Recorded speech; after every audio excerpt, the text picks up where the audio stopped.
Interview Personalidades. Olá, caros amigos da TV Diário do Sertão. Nós já estamos nos aproximando do final de ano e vocês sabem que sempre nesse período nós realizamos uma série de entrevistas especiais para você que acompanha a TV Diário do Sertão. Afinal, é final de ano, começo de um novo ano e a gente abre esse espaço para conversar com muitas personalidades, ora que estão em Cajazeiras, ora que estão distantes da terra que ensinou a Paraíba a ler. É o Interview Personalidades especial de final de ano do Sistema Diário de Comunicação. Nós estamos ao vivo no redediario.tv e também no Canal 3 para você que é assinante da HTV Netline. Nós também estamos nas nossas plataformas digitais, que é o Facebook Diário do Sertão e lá no YouTube é TV Diário do Sertão. E também estamos com o nosso aplicativo na sua loja de aplicativos para você que possui o Android, que é o Play Diário. Baixa lá e você vai poder acompanhar matérias especiais e vídeos do Sistema Diário de Comunicação.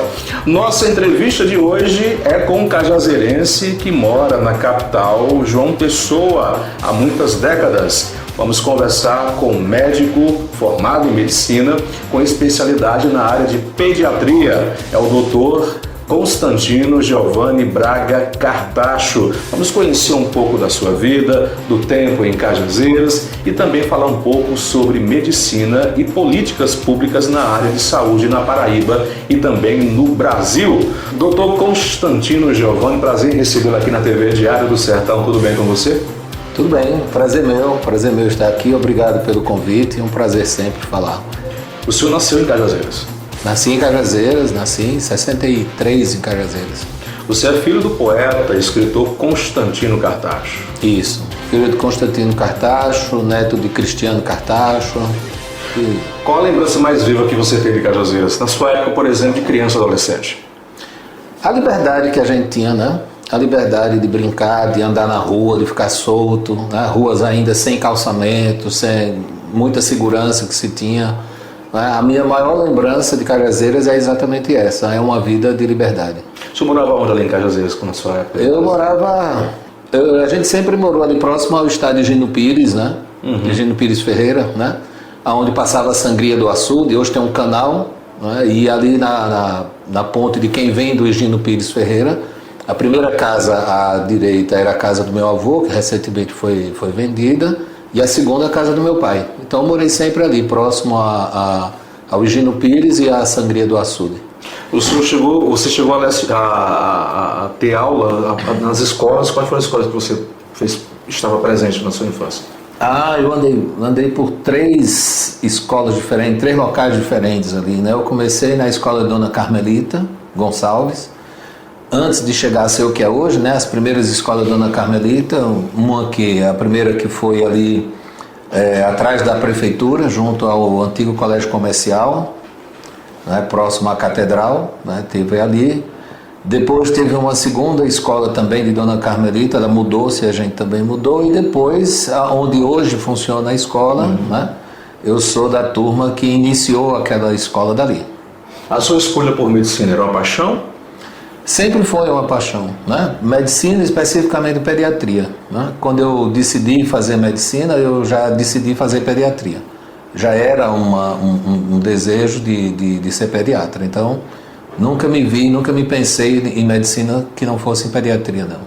Constantino Cartacho é um poeta e escritor de renome, não só na cidade como na Paraíba. Você herdou alguma coisa desse lado poético? Queria eu ter herdado, né? A poesia de meu pai é uma poesia muito bonita, né? Muito difícil, porque são versos parnasianos, né? E são versos que tecnicamente você precisa de uma habilidade muito grande para desenvolver essa arte de fazer, né? Então é um tipo de poesia que realmente é muito difícil de fazer, não é fácil de você fazer, não. Você nunca tentou fazer nada, um versozinho? Eu tentei, mas toda vez que ele lia eu dizia tá péssimo, aí desisti. Tive que desistir dessa arte aí, não dá não. Tem algum poema específico do seu pai que você tenha um apreço especial? Meu pai, como a poesia dele é uma poesia de certa forma, regional e intimista, né? Ele tem algumas poesias que retratam muito o que foi e o que é a vida da gente quando está no interior, né? Então ele tem Pôr do Sol em Cajazeiras, que é muito, muito bonita, né? Uma poesia que eu gosto muito. Acho que essa daí é uma poesia que se destaca dentre as outras para mim. Mas tem o Engenho de Pau, né? Que quem lê a poesia ou quem escuta a poesia praticamente visualiza toda a cena e o desenrolar do trabalho no engenho. Então tem umas poesias que são realmente muito bonitas, mas essas duas são assim poesias que me marcam muito. E tem uma terceira, aonde ele de forma muito engraçada retrata a formação do mundo, né? E é uma poesia que eu gosto, acho muito legal a forma como ele trata, e é uma poesia que nas festas infantis lá em Cajazeiras, no Colégio Nossa Senhora de Lourdes, que eu também estudei, né? Foi Dona Carmelita, Diocesana e Nossa Senhora de Lourdes. E toda vez que tinha uma festa, uma coisa assim, eu recitava essa poesia. Eu gostava muito dela. Você era um aluno exemplar ou era daqueles alunos trabalhosos? Mediano. Mediano? Eu sempre fui um aluno mediano, nunca fui um aluno exemplar, de destaque, né? Nunca foi a minha praia, não. Mas eu gostava muito de me envolver com as atividades do colégio, né? Então, naquele tempo, a gente sempre tinha os grupos, né, do colégio. Então, a gente tinha grupo de música, tinha grupo de esportes, né, os times de handebol, voleibol, futebol. E desde o diocesano tinham as festas que a gente organizava. Né? Você se engajava em todos os grupos ou tinha um que você tinha um apreço especial? Não, é que naquele tempo você tinha os grupos de amigos que acabavam formando os grupos de futebol, né? Então, nessa época do Nossa Senhora de Lourdes, que a gente já estava na pré-adolescência, Cajazeiras tinha várias turmas, né? Para citar 3 turmas que depois deram bons frutos, né? Tinha a nossa turma da Barão do Rio Branco, que chamava BRB, que tinha um grupo de teatro, tinha um grupo de futebol, voleibol, se envolvia nas festas e na semana universitária e nos jogos de colégio, né? Tinha um grupo que era da Higino Rolim, né? Que era Eliezer Filho, né? Que depois seguiu no ramo de teatro junto com todo o grupo dele. E tinha o grupo chamava Sambatuque, né? Que já era ali mais próximo ali hoje é o Leblon, né? Hoje é o Leblon, lá em Cajazeiras, então era um grupo dali. E sempre a gente estava trocando ideia, jogando, né? Tinha boas amizades, tinha boas brigas, né? Você era briguento não, quando era... Não, nunca fui briguento, não. Eu teve um tempo em casa, né? Em casa, que eu falo assim, na turma de infância mesmo, primeira infância, até 10 anos de idade, né, que sempre tinha, naquele tempo era comum, né, você brigava hoje, amanhã estava de novo todo mundo amigo, né, todo mundo tinha apelido, todo mundo brincava com todo mundo, e a coisa caminhava assim, mas nunca fui de briga, de rua, dessas coisas, não, nunca fui não. Tanto que não era um pai que pegava no seu pé, exigia que você lesse, que você se dedicasse aos estudos, ou era um pai mais tranquilo? Não, tinha que estudar. Tinha que estudar. Tinha 2 coisas que ele valorizava muito, era estudo e esporte. Então a gente era muito incentivado aos jogos, né, às atividades de jogos e participava muito. Ele sempre foi muito participativo, né, disso daí. Minha mãe também, né? Minha mãe era quem fazia os ternos que a gente jogava. O primeiro terno foi de São Paulo, né? Não foi de nenhum time de Cajazeiras, foi de São Paulo. Porque naquele tempo futebol a gente escutava por rádio. É verdade. Era a Rádio Nacional, era a Rádio Clube de Pernambuco, então a maioria das pessoas torcia mais por time de fora do que de Cajazeiras. E eu me lembro que o primeiro time de futebol que a gente teve foi o São Paulo. E ela quem fazia os ternos e tal. Mas meu pai, você tinha que estudar, né? Não precisava ser excelente, mas tinha que ter boas notas e tinha que praticar esporte. Isso ele sempre valorizou. O doutor Giovanni, muitas amizades ficaram em Cajazeiras? Muitas amizades. Ainda hoje tenho grandes amigos lá em Cajazeiras, né? É uma pena que o tempo faz com que você não vá tanto a Cajazeiras, né? Ô, doutor Giovanni, é verdade que você teve uma experiência no rádio de Cajazeiras? Como é que foi essa experiência? Chegou a ser locutor, apresentou o programa? Não, naquele tempo Cajazeiras tinha muita movimentação cultural e os colégios participavam muito. Então, na rádio mesmo, a gente chegou a participar no Nossa Senhora de Lourdes, tinha um programa que era a Hora da Ave Maria, às 6 da tarde, que as crianças iam para rezar a Ave Maria, para ler textos, né? E a gente organizava isso daí, junto com a irmã, que também era responsável pelo coral do colégio, né? E a gente participava nisso daí, né? Organizando, eu sempre gostei muito de participar dessa parte de organização e fazendo essa participação no programa com leitura e etc, etc. Mas eu sempre gostei de rádio, né? Eu sempre fui rato de rádio, como chamava. Qual era o programa que você mais gostava na época? Amaury Furtado. Era o programa que mais me... Era na Alto Piranhas. Na Alto Piranhas, né? Tinha a Amaury Furtado, chamava Amaury Furtado Show, que era de tarde esse programa. A gente chegava do colégio, tinha uma hora de descanso para depois começar a estudar. E eu sempre deitava no quarto e ligava o rádio e ficava escutando o início do programa de Amaury Furtado, porque depois tinha que estudar, né? E na Rádio Cajazeiras tinha um programa muito cedo, que meu pai acordava, a gente morava a 100 metros do colégio, mas tinha que acordar às 6 da manhã, né? Apesar de ser perto do colégio, ia a pé, mas acordava. E muitas vezes ele ia para o banco e deixava a gente na porta do colégio, sentado na calçada, esperando o portão abrir para poder entrar no colégio, né? Então a gente sempre ia muito cedo para o colégio. E quando acordava, tinha um programa, não vou lembrar o nome agora, que era na Rádio Cajazeiras, que era um programa de música de forró, né? E tinha também violeiros, cantadores de viola. E eu sempre achei muito bacana, meu pai sempre levava a gente para escutar. E eu gostava, então esse programa sempre me agradou muito, mas o que mais me marcou foi a Amaury Furtado Show. Como você bem falou, você viveu ali na época em que estava aquele furor, aquela grande época de movimentos culturais aqui na cidade de Cajazeiras. Você chegou a participar do teatro, dança, música, essas coisas, também essas atividades? Sim. Sim, porque, como eu falei, a gente tinha um grupo, né, que a gente formou na rua, né, que depois deu origem à BRB, mas chamava-se Clube da Mônica, né, baseado na Mônica do desenho, né? E a gente criou esse grupo, né, e esse grupo depois expandiu para no colégio e depois expandiu para a chamada BRB, que era um grupo já de adolescentes. Vocês imitavam os personagens da Turma da Mônica, era isso? Não. O nome era Turma da Mônica, né? Porque a gente achava interessante, né? Tinha iniciado a revistinha da Mônica e todo mundo lia, então a gente formou esse grupo. E esse grupo era interessante porque ele fazia peças de teatro, né? Que apresentava nos colégios, na biblioteca municipal. Então, peças de autores brasileiros, né? Então, o Fantasminha Pluft, Robin Hood, né?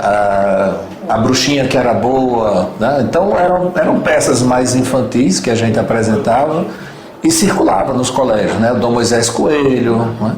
E tinha também, quando era no final do ano, a gente fazia uma festa maior, todos os colégios faziam, e aí tinha realmente grupos musicais, né? O Super Som 7, que era um conjunto musical lá de Cajazeiras, principalmente no Diocesano, a gente trazia o Super Som 7 para tocar, e aí os alunos tinham a oportunidade de cantar, né? Também participou ativamente dos cinemas em Cajazeiras. Na sua época tinham 3 cinemas ainda. 3 cinemas funcionando diariamente, e aos domingos tinha uma sessão matinal, uma sessão à tarde e uma sessão à noite. E você em todas elas? Geralmente ia na matinal, porque a gente saía da missa na catedral, ia para o cinema no Apolo 11, que era ali próximo, né? Então tinha o Apolo 11, Cineed e o Cinepax, né? E todos 3 funcionavam, né? Todos 3 funcionavam diariamente com uma boa frequência, com bons filmes. Todos os lançamentos nacionais da época a gente assistiu em Cajazeiras. Então não tinha nenhum filme que passasse que a gente não assistia. E a produção nacional era muito boa, né? Então você tinha muitos filmes de Mazzaropi, você tinha muitos filmes dos Trapalhões, você tinha... O Gordo e o Magro. Tinha o Gordo e o Magro, né? Charlie Chaplin, todos os filmes de Charlie Chaplin a gente assistiu lá em Cajazeiras. Depois veio a época dos filmes que eram filmes de suspense, o Tubarão, o Inferno na Torre, Aeroporto. Ou seja, Cajazeiras sempre foi uma cidade de vanguarda até nesse aspecto também. Desses filmes, qual foi o que mais lhe marcou na época? Que que mais deu medo, Inferno na Torre.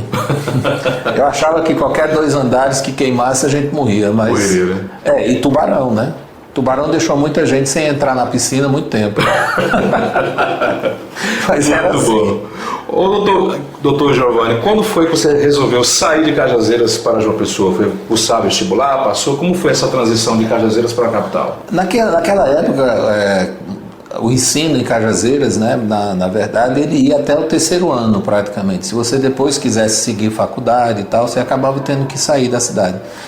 E aí, com 14 anos, no 2º ano, chamava 2º ano científico, né, eu vim fazer aqui em João Pessoa.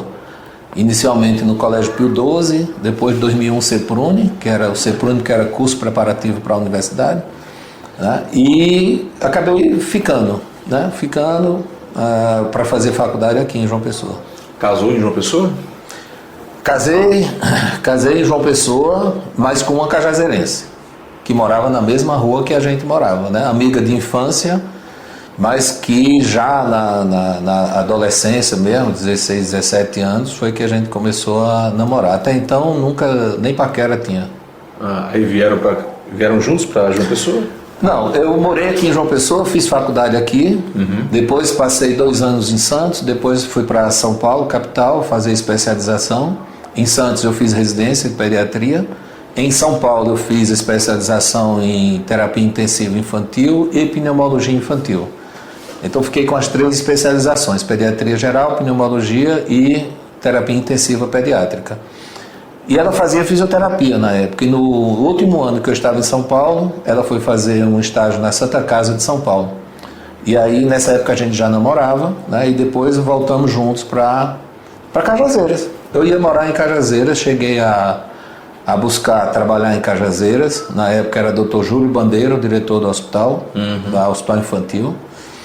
E ainda tentei ficar por lá, mas por uma série de motivos não deu certo. Ia ter um concurso da universidade, eu sempre quis seguir a carreira universitária.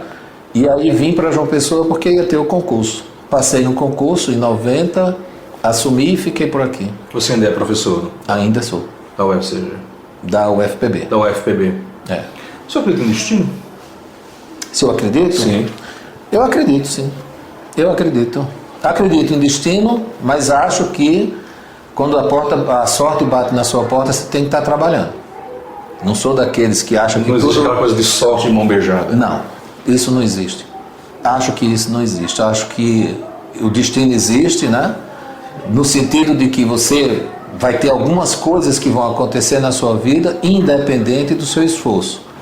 Mas elas só acontecem se você estiver se esforçando para elas acontecerem. Você é católico? Sou. Praticante de ir à missa com a família? Sou. Não sou um grande frequentador de missa por questões puramente pessoais, né? Tive um convívio muito grande com padres e etc., mas confesso que ir à missa, né, todos os domingos, como se diz, não é o meu forte. Mas sou um praticante... Por questões de tempo ou por outras questões pessoais?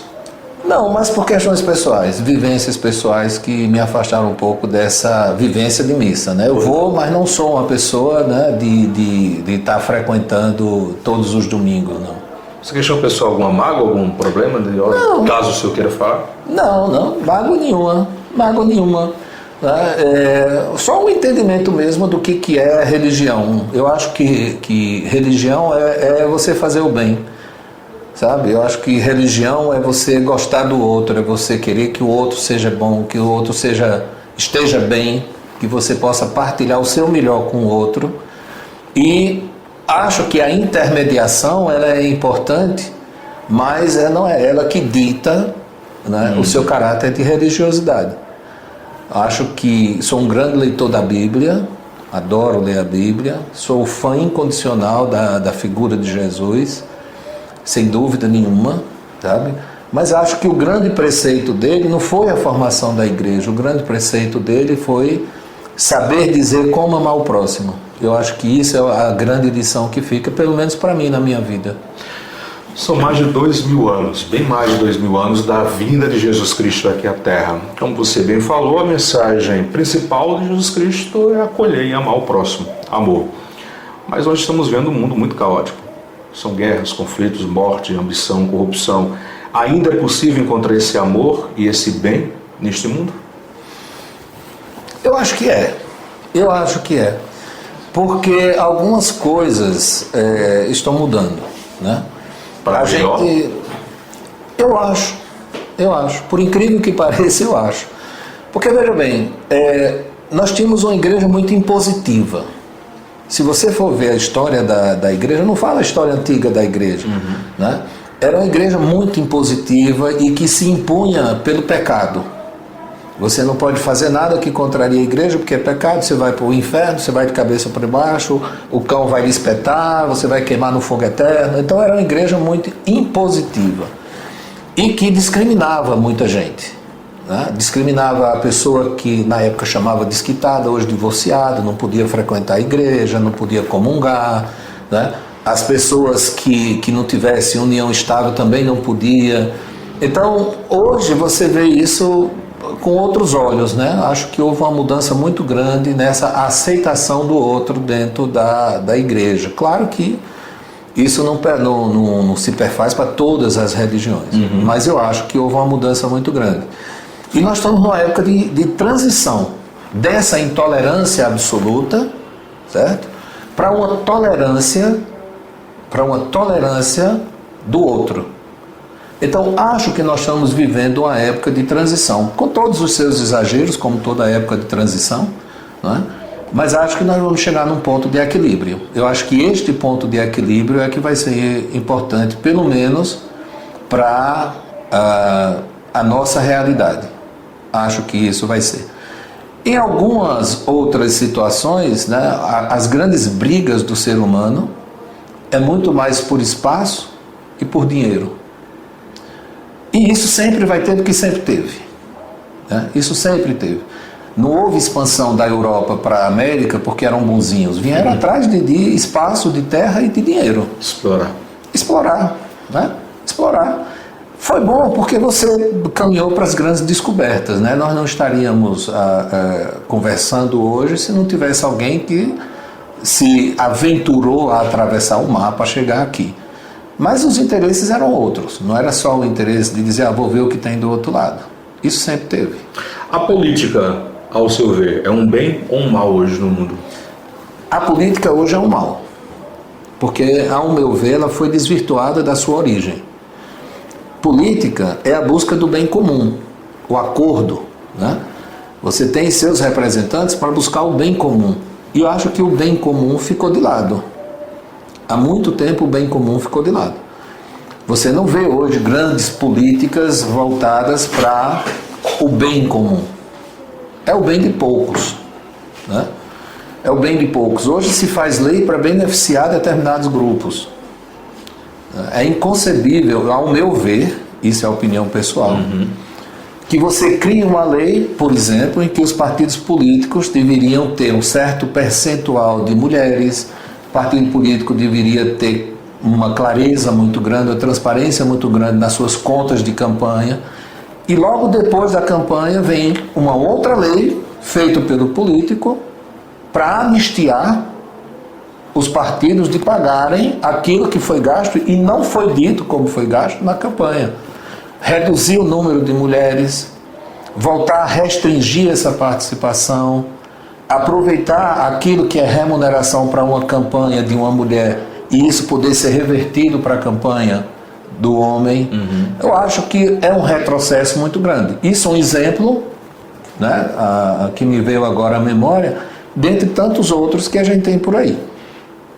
Doutor Giovanni, no meio de tanto descrédito da população com a classe política, há algum político que você tenha uma certa admiração? No momento, sinceramente, não. Não vejo uma figura de destaque que realmente encarne essa minha visão de política. Não vejo.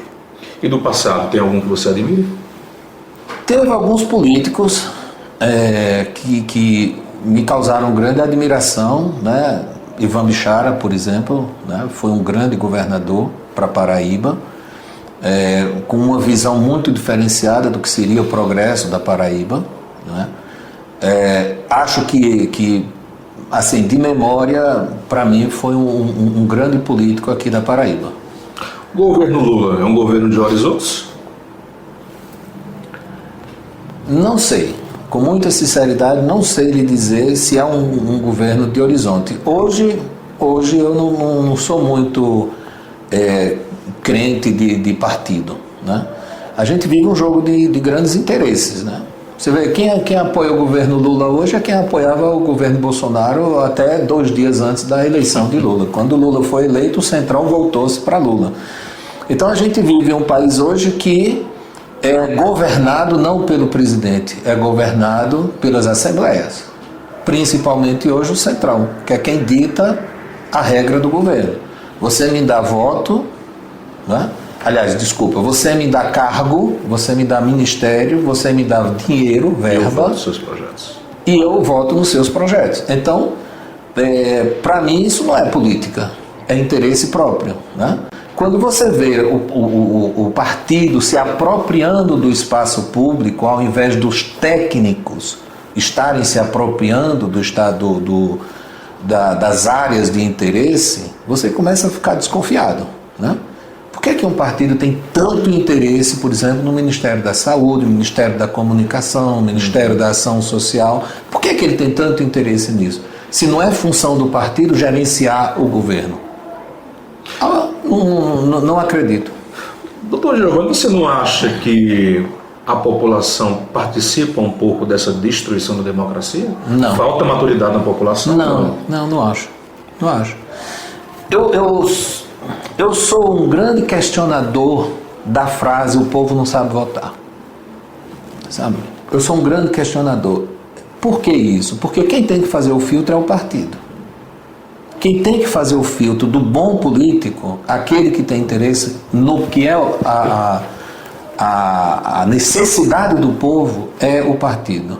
Na hora que o partido escolhe os seus políticos, né, e coloca uma propaganda maciça em cima disso, e joga isso em cima de uma população fazendo promessas que eles sabem que não vão executar, muitas vezes coligações que eles sabem que não vão se manter, e num país em que você é obrigado a votar, você não tem escolha, você tem que escolher alguém, você pode até votar nulo, branco, etc. E você talvez do voto livre sem essa obrigação, essa obrigatoriedade? Atualmente sim. Eu acho que você tem que ter a livre escolha de escolher se você quer votar ou não. Porque é muito difícil, e aí eu volto a dizer, você não pode colocar a culpa num povo, né, que precisa e que é obrigado a votar. Você tem que escolher alguém. E quando você não tem escolha, você acaba votando nulo, votando branco, talvez por isso os votos nulos e brancos estejam aumentando tanto. E uma outra coisa muito interessante é que você não pode negociar com necessitado.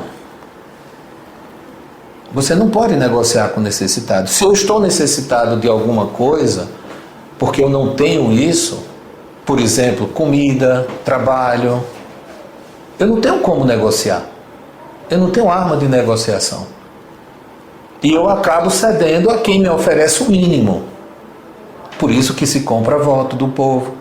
E não é do povo. As maiores compras de voto tá lá em cima. Quando se negocia ministério, quando se negocia verba, isso é compra de voto. É o que a gente vivencia hoje. O pobre está negociando a necessidade. A feira, o emprego. Só que isso não resolve o problema. Mas ninguém quer educar. Cadê os CIEPs de Cajazeiras? Se acabaram. A grande obra que eu acho que era uma das obras mais bem pensadas que a gente já teve no Brasil, os CIEPs, onde você tinha atividade do dia todo para criança, de esporte, de cultura e etc. Aquilo que eu vivenciei na minha infância, né, porque Cajazeiras tinha isso. Cajazeiras dava a oportunidade de você vivenciar toda a prática desportiva, toda a prática cultural, todas as relações de amizade. Isso a gente tinha em Cajazeiras, né? Então os CIEPs faziam isso. E hoje em dia está tudo fechado, você não vê mais no Brasil. Então fica escolas pontuais que não funcionam, a maioria delas com a qualificação tanto estrutural como profissional ruim, E a gente fica sempre... E algumas ilhas, veja bem, a Paraíba tem ilhas de escolas que são exemplo para todo mundo. A gente não deixa de ganhar prêmio. Hoje mesmo tem uma reportagem de uma escola em que os meninos ganharam um prêmio fazendo um foguete para saltar, e escola pública, né? O ensino público, eu acredito muito nele, mas eu acho que ele precisa ser muito melhorado. Mas falta responsabilidade para isso. Você nunca pensou em ser político? Não, nunca pensei. Nunca pensei por um motivo muito simples. A política, como ela é feita hoje, ela corrompe o político. Por mais que você tenha boas intenções... Eles lhe derrubam. O sistema é montado para isso. O sistema é montado para manter aqueles que vivem dentro do sistema. É por isso que herda-se, né? Política não devia ser profissão, mas ela virou profissão e herdada. Porque hoje, se você for ver os políticos da Paraíba, a maioria é familiar. É o pai ou o tio que passou para o filho, que passou agora para o filho, que passou para o primo, que passou para o irmão, que passou... Então nós temos clãs familiares que dominam a política na Paraíba e fora da Paraíba, né? São poucos os estados em que o Brasil era dividido em quê? Era dividido na Bahia com a família Magalhães, era dividido no Ceará com a família não sei quem, era dividido no Pará, no Norte com a família não sei quem, Paraíba também, ou seja, eram sempre representações familiares. E a Paraíba, infelizmente, continua dessa forma. O senhor acredita que o Nordeste ele vem tendo um pouco mais de atenção dos governos federais, em especial desse último agora? Eu acho que se não tem, deveria ter, porque o nosso potencial é muito grande, né? O Nordeste já demonstrou o seu potencial, né? A gente tem grandes áreas de produção de frutas para exportação, nós temos produção de vinho, né? Nós temos uma possibilidade de usar energia renovável, de montar indústria baseada nisso, nós temos boas estradas, nós temos aeroportos, né? Nos falta compromisso. Político, dos políticos? Também. Eu acho que... Porque quando você fala em desenvolvimento, você pode falar em desenvolvimento privado, onde o investimento privado vai alavancar tudo, que é como a gente encontra em algumas ilhas, mas eu acho que a grande política é a política pública. Não que o governo vá assumir determinadas coisas, mas ele precisa dar condição para aquilo acontecer. A função do governo, ao meu ver, é dar condição para o desenvolvimento econômico, cultural, educacional de toda a região. E não é uma política de valorização, de distribuição de renda, né? Porque isso não vai durar muito tempo. A gente precisa dar sustentabilidade para que o povo educado saiba produzir o seu trabalho. O assistencialismo não está conseguindo atender a sua demanda? O assistencialismo ele é necessário enquanto eu produzo uma política sustentável. Mas parece que ela vem se perpetuando nos últimos tempos. Esse é o nosso problema, por isso que eu estou falando, que o governo precisa dar condição para que, a partir de um determinado momento, se torne sustentável a política econômica, educacional, e nós temos um potencial muito grande. A região Nordeste é uma região, nesse ponto ainda, com um potencial enorme em todas as áreas. Como é que você avalia hoje a qualidade da saúde na Paraíba e no Brasil como um todo? Quando a gente fala... Melhoramos? Quando a gente fala em saúde, a gente tem que separar duas coisas, né? O que é a saúde primária do que é a saúde hospitalar, que aí seria a secundária e terciária, principalmente. A saúde primária, né? Ela tem se expandido com novas faculdades, formação de médicos no interior, faculdades em Cajazeiras, faculdades em Campina Grande, com um grande potencial de formação médica. E esses médicos, eles podem cumprir o atendimento primário de forma muito tranquila. O atendimento secundário e terciário, ele não está estruturado para isso. Essa estrutura precisa ser montada, que não é uma estrutura puramente física, é uma estrutura de protocolo de atendimento.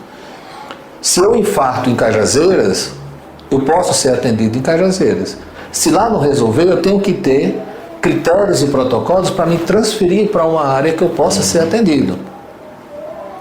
Da mesma forma para outras situações, um caso neurológico, etc, etc. Ou seja, a saúde, ela tem que ser vista como uma saúde de primário, secundário e terciário.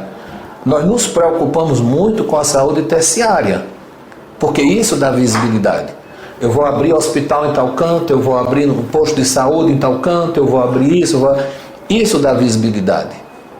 Mas isso não dá funcionalidade.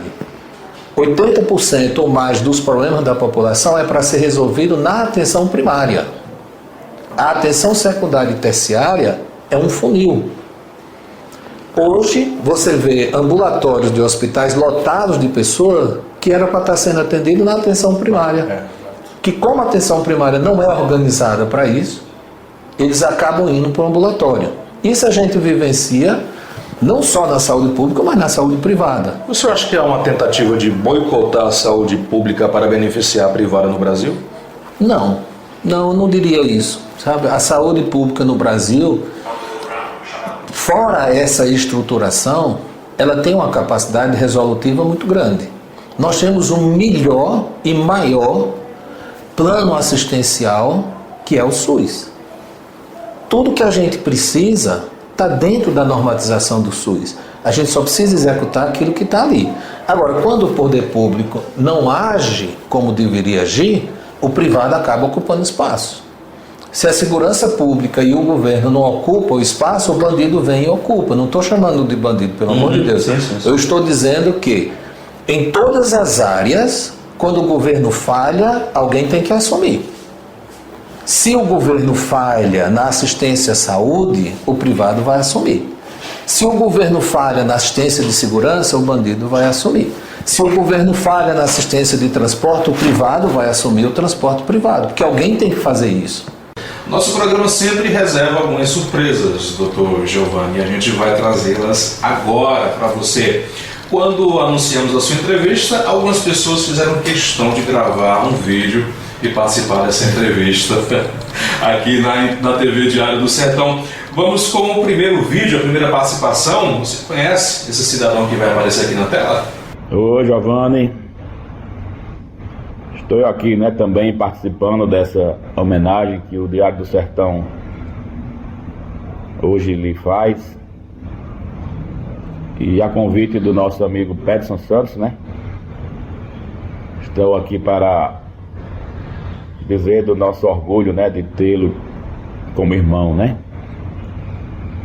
Eu e mais minhas duas irmãs, Charmênia e Charlênia, dizer de como fomos felizes, em Cajazeiras, no início da nossa vida, junto com nossos pais, ali na sombra do Tamarineiro, onde tudo acontecia, Era ir para a escola, para Dona Carmelita Gonçalves, a escola de Dona Carmelita, Escola Nossa Senhora do Carmo. Voltava, tínhamos as primeiras lições com a nossa professora, Dona Elita, Depois era brincar ali na sombra do Tamarineiro, E assim foram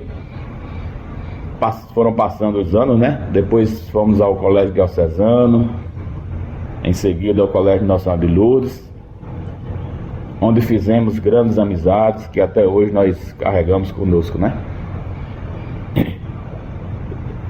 Você sempre aquele moleque atento, determinado, Eu gostava mais de jogar o futebol, era a minha brincadeira predileta.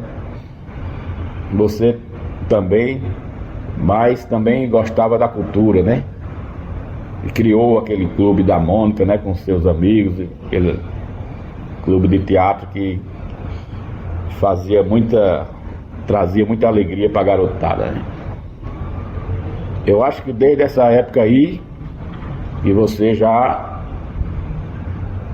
tinha essa vocação, de ser pediatra, porque já lidava com a meninada, Então você veio a João Pessoa, venceu, um vestibular difícil na época, que era somente a Faculdade de Medicina da Universidade Federal. Mas você no primeiro vestibular já conseguiu ser aprovado, concluiu seu curso, foi fazer a residência médica, suas especialidades lá em São Paulo, em Santos. E quando voltou, já voltou para ser professor da Universidade Federal, né? Logo em seguida, assim que chegou, fez concurso, foi aprovado. E desde então que você tem trazido muito orgulho pra gente, né? Pra gente, seus familiares, né?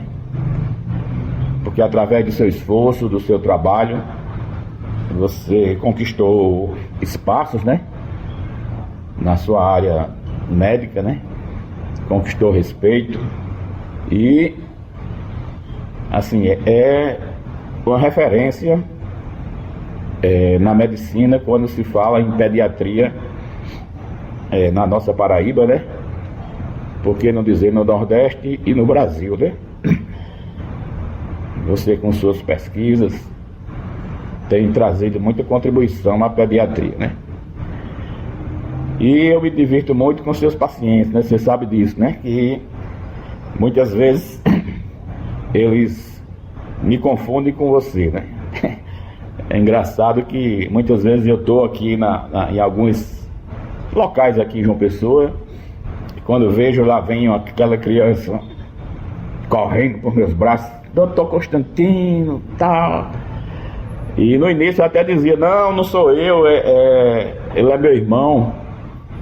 Mas a criança ficava constrangida e eu ficava também, né, sem saber o que dizer mais para ela. E resolvi, né, também por brincadeira assim, quando a criança vem hoje em dia para mim, me dá aquele abraço, tal, doutor Constantino, eu digo, diga aí rapaz, você tá bem, você melhorou? Aí melhorei, que maravilha, tal.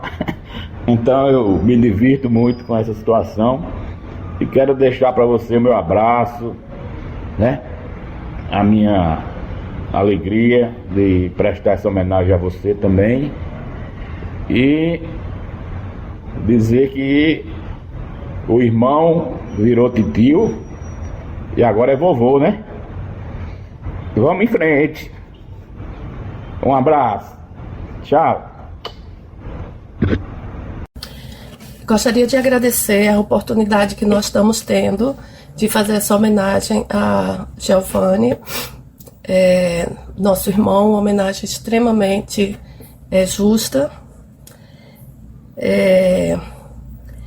Giovanni é uma pessoa que gosta muito da vida, que gosta muito de viver, e isso me parece ser algo que está associado a ele gostar muito e ter muito prazer no trabalho que realiza, no profissional que se tornou, na forma como ele se posiciona como filho, como irmão, como pai, como esposo, como avô. Então o trabalho, a família, os amigos são contextos da vida de Giovanni que lhe dão muito prazer e muito trabalho, às vezes muita dor de cabeça.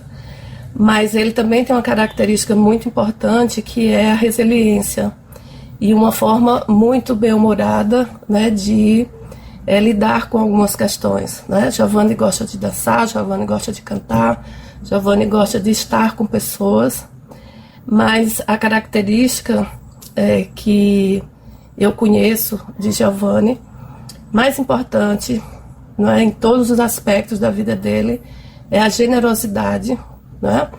A forma como ele se disponibiliza para estar conosco, não é? A família, com os amigos e no trabalho. É uma pessoa que, dentro dessa situação, não é, do prazer que ele tem de viver, ele agrega muitas pessoas, e tudo isso ele faz com muito respeito, não é? Com muita generosidade, como eu já falei, e tudo isso faz com que ele seja merecedor de todas as homenagens, né? Um fato que me chama muito a atenção, acompanhando a vida de Giovanni, em família e em trabalho e com os amigos, é que ele já teve, eu acho que é uma oportunidade que a vida dá para ele também, de estar presente em algumas situações que algumas ocorrências ou algumas intercorrências, né, poderiam colocar algumas pessoas em pouco acolhimento ou em situações de riscos, né? E ele, por coincidência, estando presente em alguns episódios, a presença dele faz toda a diferença. E isso torna Giovanni, tudo isso torna Giovanni uma pessoa bastante especial. Então, meu irmão, você merece todas as homenagens, todo o respeito, e que a vida possa lhe dar ainda muito mais oportunidades. Agora você já é avô, né? Para que você possa viver tudo isso, né? Que faz da sua vida algo de uma experiência muito rica, cada vez mais tranquila, cada vez mais importante para todos nós. Então, curta também essa homenagem e um beijo grande. Falar de Giovanni como irmão é falar de amor, de carinho, de companheirismo, de parceria. É falar da pessoa que você sabe que vai estar sempre com você, qualquer hora, tudo que você contar com ele, você sabe que ali você vai ter uma pessoa que vai estar do seu lado, que vai lhe ajudar em tudo que for preciso. É amor incondicional e que a gente não sabe dizer, a gente sente. É muito amor envolvido. Falar de Dr. Constantino, aí é falar de paixão, é falar de dedicação, é falar de carinho, é falar de cuidado, é falar de respeito. É aquela pessoa que nasceu com a missão nesse mundo e que cumpre esse papel muito bem. Falar de alguém que se sente feliz de ajudar os outros, de participar de alguma forma na vida dessas crianças que precisam dele e que só dá orgulho, principalmente nos relatos que a gente tem sempre de pais e dos próprios pacientes que crescem e falam e têm um prazer de contar alguma história que teve por Dr. Constantino ser médico deles. Então são muitos relatos bonitos, são relatos que só dá orgulho pra gente, a cada dia a gente fica sabendo. E que é engraçado que quando em todos os ambientes que eu tô, seja de esporte, seja de trabalho, seja de amizade, quando alguém descobre que eu sou irmã de Dr. Constantino, é sempre a mesma frase. Não acredito. Aí pronto, começa elogios, começa a falar que gostam demais e contam histórias da participação dele como médico na vida dos filhos.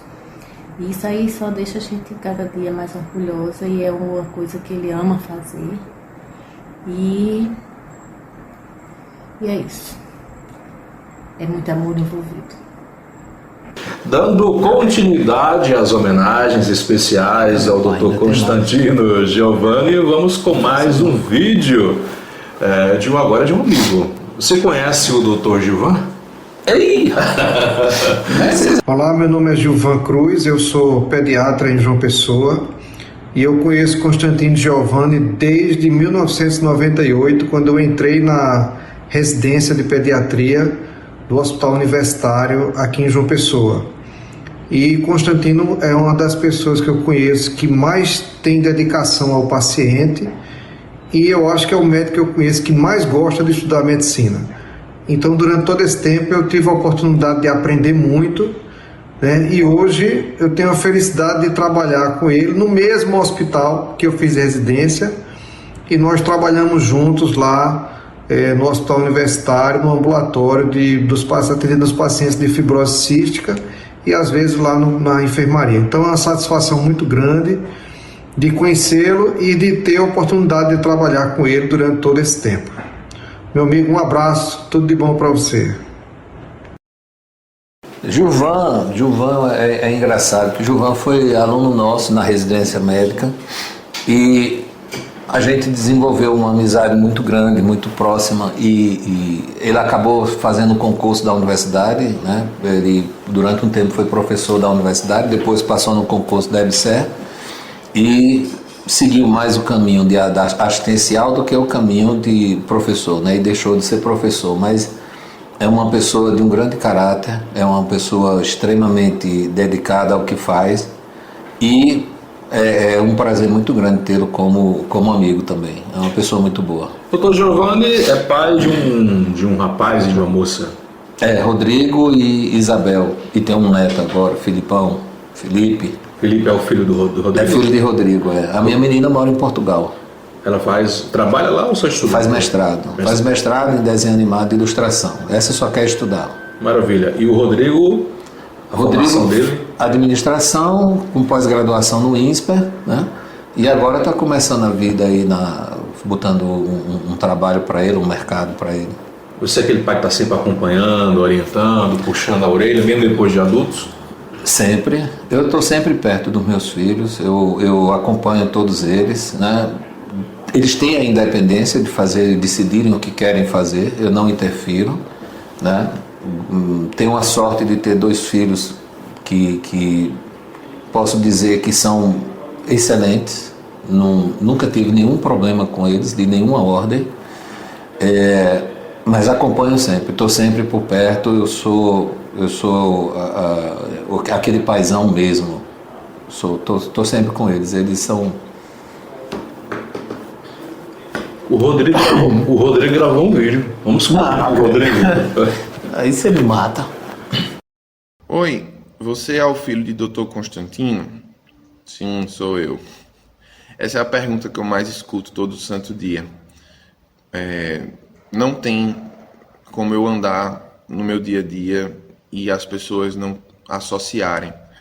Eu acho que é porque meu pai, ele profissionalmente marca muito as pessoas pelas quais ele tanto cuida exercendo a sua profissão de médico. Eu hoje venho aqui, né, falo não só em meu nome, mas em nome da minha mãe e da minha irmã, de que falar de Dr. Constantino como um profissional, você vê quando você anda na rua, porque aonde a gente passa, as pessoas param, querem falar com ele, e um profissional que causa um impacto tão significativo em seus pacientes só pode ser um profissional de referência. Meu pai não só marca a vida dos pacientes, mas marca também a vida dos seus alunos. Eu tenho a oportunidade de ser amigo e de conhecer muitos alunos e ex-alunos do meu pai, e não tem um que eu conheça que não tenha se impressionado com a sua habilidade didática, mas principalmente com o seu zelo para que todo o conhecimento adquirido da história da medicina seja repassado para frente da melhor forma possível. Eu não posso falar do meu pai sem falar um pouco também sobre a nossa vida pessoal.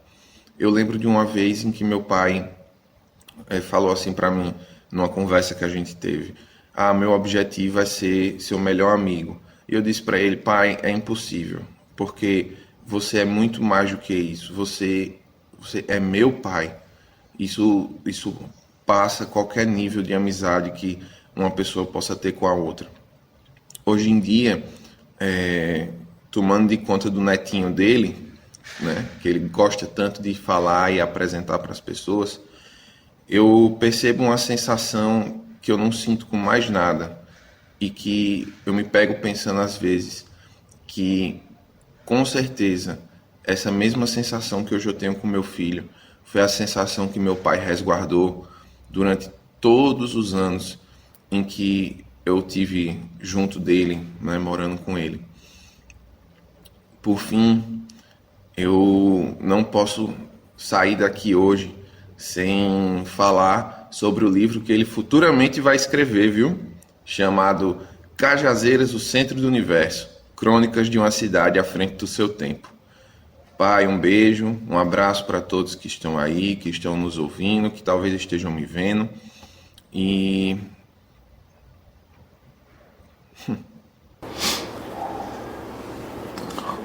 se emocionou. Isso é legal, porque é uma demonstração muito sincera do carinho, do respeito de um filho que não é só um filho, é um filho que também é amigo. É uma coisa hoje tão rara, né, doutor?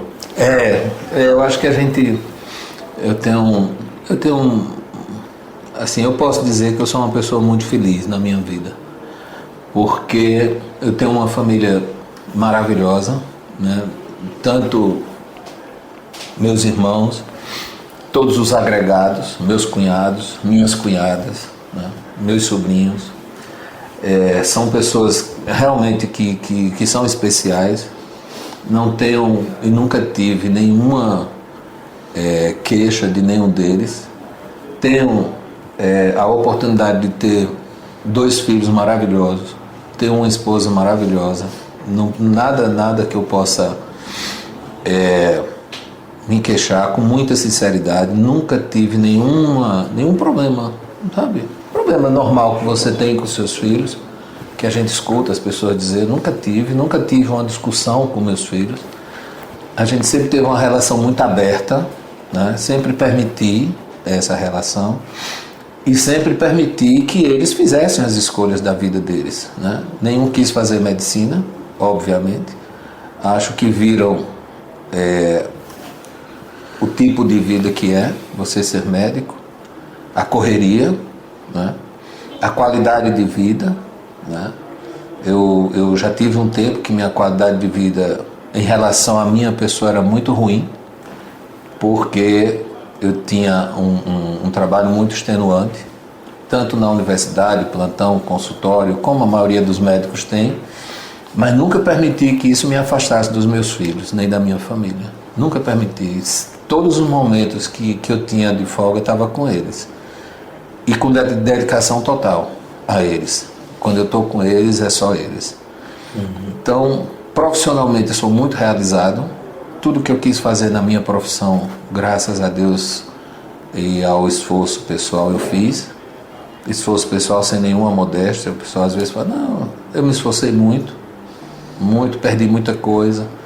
Posso dizer que a minha adolescência foi muito dedicada à medicina, porque enquanto meus amigos aqui em João Pessoa iam para a praia, eu ia dar plantão no Samaritano, no domingo de dia. Então, tive muito esforço, mas não tenho nenhum arrependimento. Eu olho para trás e falo assim, não me arrependo de nada. Nada. Só tem um ponto que não é um arrependimento, mas é uma vontade pessoal, não ter aprendido a tocar violão. Mas ainda tem tempo. Né? Dá tempo, sim. Mas assim, não, olho para trás e tive uma vida até aqui maravilhosa. Espero que continue assim. E é claro que reservamos 2 participações especiais para o final dessa entrevista. Joga aí, produção.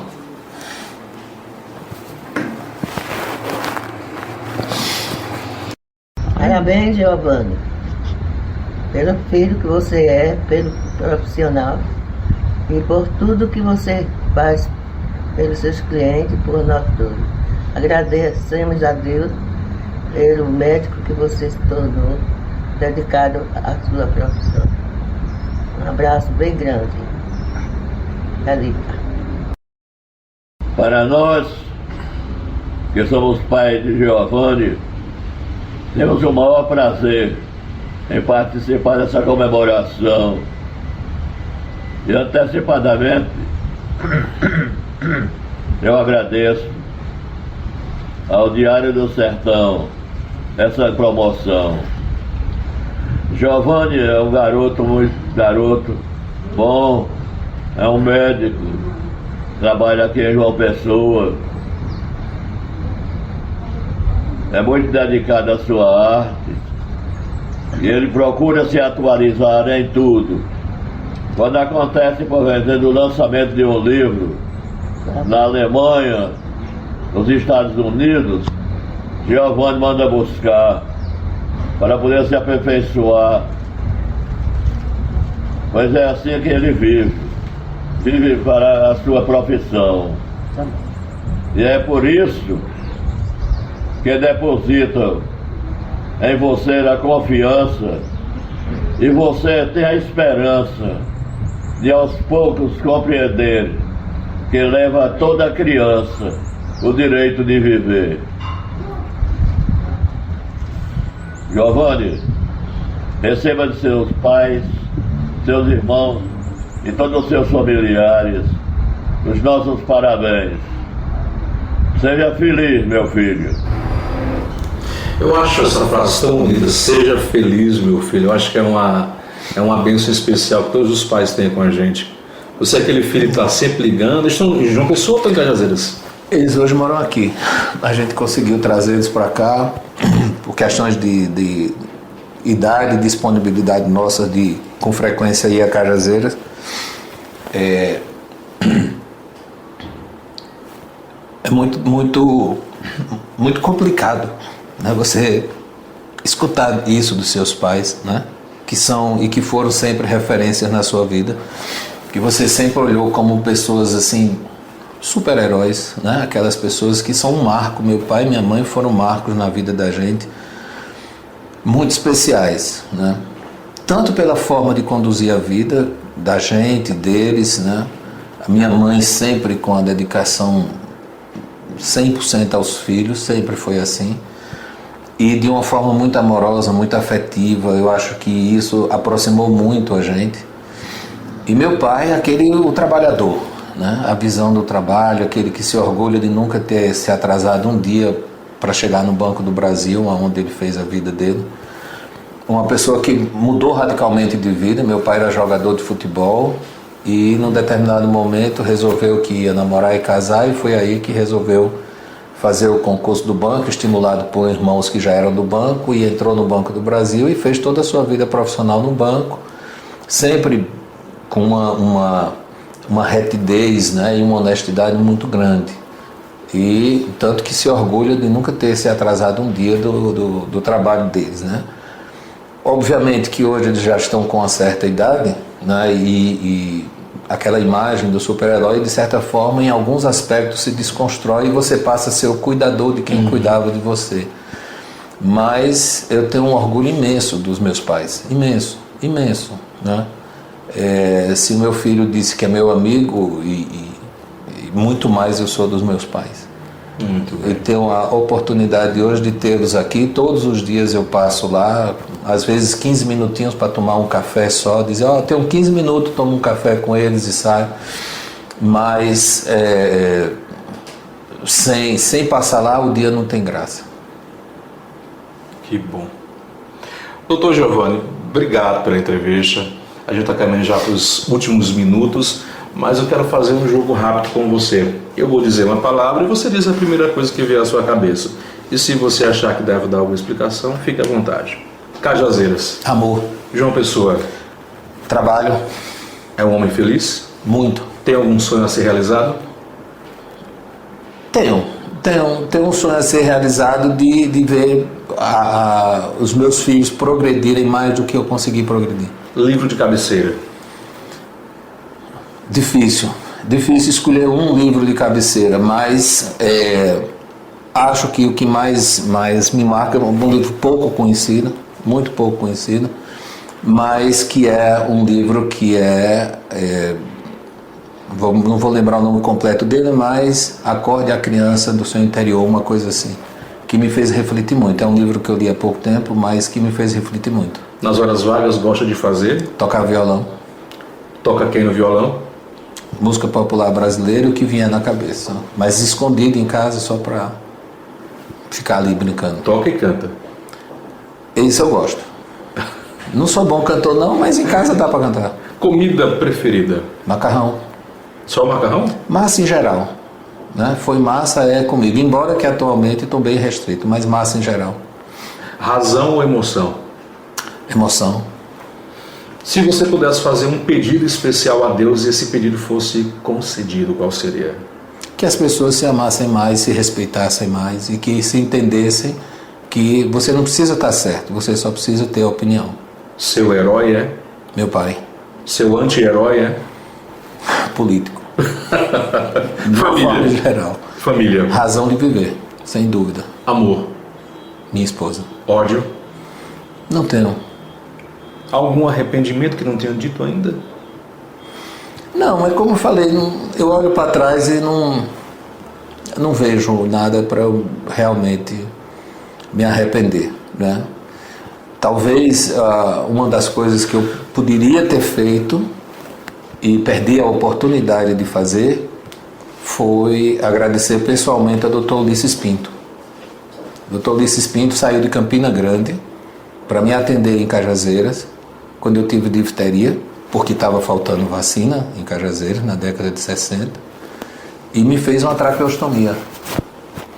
E levou 2 enfermeiras que ensinaram meu pai a me aspirar.